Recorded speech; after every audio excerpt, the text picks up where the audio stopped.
Okay, so now we're going to talk about the unweighted squat in its proper form, with the proper amount of knee travel, not with the minimal knee travel. We're going to look at specific parts of the technique and try and piece together the whole lift. So I mean, you'll have seen just from some of the example squats that I've been doing already, sort of like the rough idea. There's a few key things that a lot of people get wrong, and I want to cover these in detail now.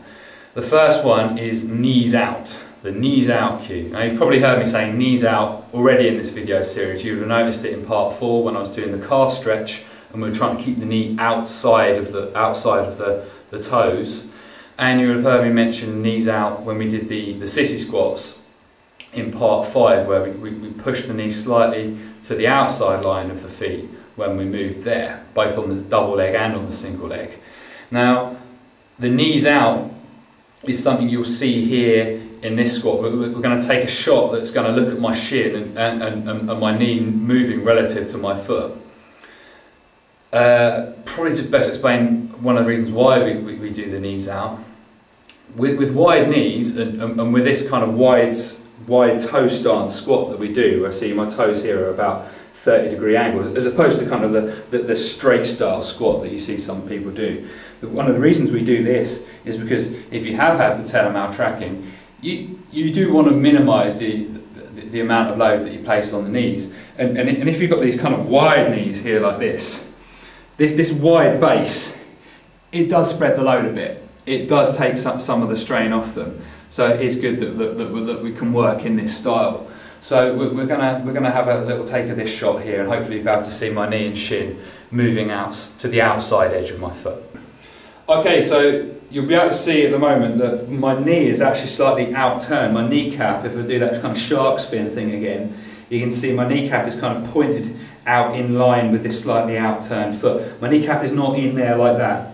Okay, so that comes from the hips. You need to kind of just externally rotate your thighs out here, externally rotate your femurs. So you've got, if you put the shark's fin on your foot, you can see it's kind of pointing along the outside edge of the foot there. So that's before I've even bent the knee in the slightest. I'm already thinking about where it needs to go, right? So watch now, as we go into the squat, I'm going to continue pushing the knee in that direction. The hips are going back into the gap created by the knees, and hopefully there, what you'll be able to see in that bottom position is that my knee and my shin is going slightly to the outside of my foot.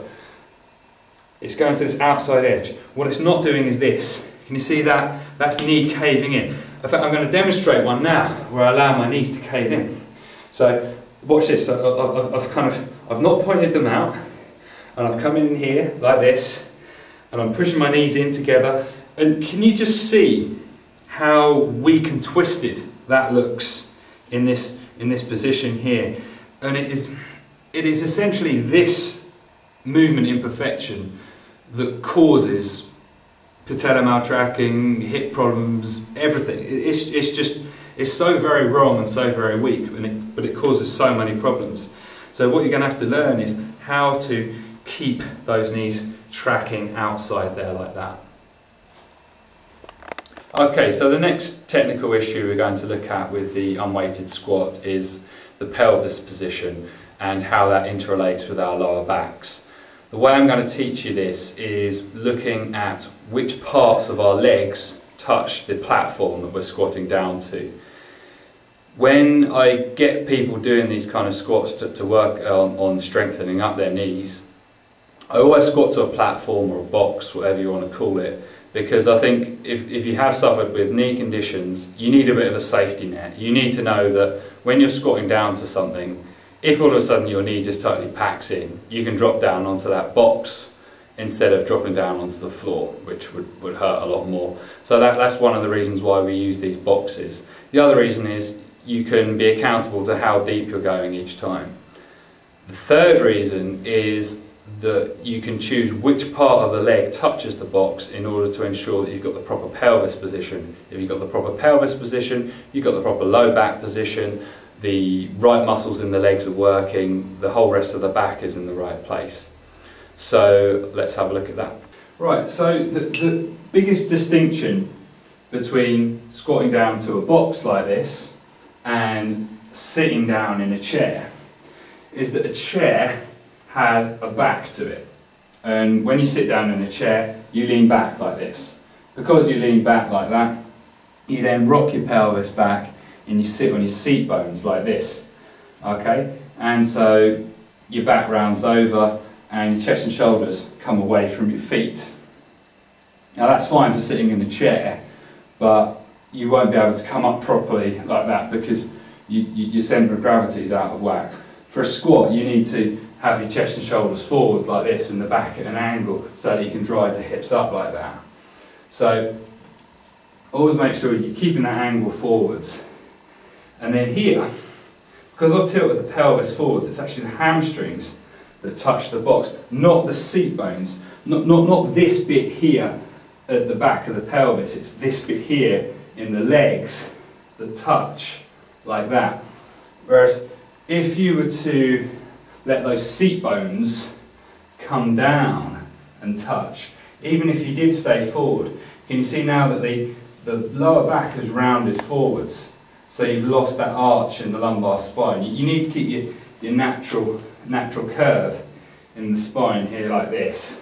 Okay, so how do you do that? The way you do that is to tighten up in the hips like this. So I'm tensing the hip flexor muscles, and what that does is that brings the front of the pelvis towards the thigh bones, and then that tilts it forwards like this, and that ensures that you keep that arch there and you just touch the hamstrings to the box. The other reason why it's good to touch the hamstrings to the box and not the seat bones is that it loads up the correct muscles in the legs. So it loads up the hamstrings, it loads up the adductors, and those muscles stay tight. When those muscles stay tight, they can then react back. So here, they're lengthening under a load, they're gathering up energy, they're staying long, and then they're shortening like this. Whereas if we were to go down here now, so they're lengthening, then I let the pelvis rock back, those muscles have just quickly shortened and they've lost all that elastic energy. So now if I want to get myself back up again, I need to just overcome it from dead, and that's all harder. So the next technical issue we'll discuss with the squat is the chin position. So you've tuned in to a guide called the Comprehensive Guide to the Self-Treatment of Patella Maltracking. You're probably wondering why I'm talking about your chin. But it is very important if you're to learn how to squat properly, and if you want to squat properly, that will help you cure your patella maltracking, because your legs will get stronger and your legs will work in the proper way. And if you want the legs to work in the proper way, the interaction of all parts of the body needs to be done properly. So we're talking about the chin now, which will seem strange, but hey, here we go. So when you squat, what you need to do is this. You need to pull the chin back like this. Now, you'll feel really stupid when you do it, and you'll struggle to talk when you do it as well. But what it does is, you can see it lengthens the back of the neck there. And it just pulls everything straight, and it automatically pushes your chest up when you do that. Now, if you don't do that, this happens. Okay? And when you do that, it rounds over. You can see the chest is just hollowed. My upper back is just rounded over. I've got this horrible sort of flexion and then extreme extension going on here in the neck, and it just feels rubbish, and it'll give you migraines and all sorts of stuff like that. It just looks weak, doesn't it? So you can see as soon as you pull the chin in there, it just automatically pulls the chest up, gets rid of that hunchback, gets rid of that horrible flexion and then extreme extension going on in the neck, gets rid of that migraine that you're suffering from, and it's just a stronger position. So now you see me kind of pull my neck into that position. The chin in is the cue that I like to give for that. Now I'm going to apply that to the squat. Right, so the first thing you need to do is set that chin, pull that chin in at the top of the squat. Then I'll just push the hips back slightly, so the back is slightly inclined forwards, because you don't want to be like this, because at some point we're going to have a bar or a broomstick across our back, and if you're like that, the bar will just fall straight off your back. So you do need to have the hips slightly flexed, okay, and then that chin's in. Then what I like to do, and this is a way that will help you keep that chin position as you descend, is actually instead of doing the perfect chin at the top, which would be sort of looking about sort of the middle of the wall, instead I like to look a little bit lower than that, so you end up bringing your chin a bit too low, but then fix your eyes on one point, and then by the time you get to the bottom of the squat, if you're still looking at that point and pulling your chin back, your neck will be in the same position. It'll become clearer when I demonstrate here. So the hips are slightly behind me, I'm pulling the chin in, I'm looking slightly more down than I should be, and then I'm keeping the eyes fixed on that position, and the chin is still in at the bottom position there. So what that does is pushes the chest up to the chin, and it's very difficult to talk, and you sound like an idiot when you do it, but hey, you're not really supposed to be talking and doing it at the same time. Pulling the chin in, stay looking at that spot, keep the eyes fixed,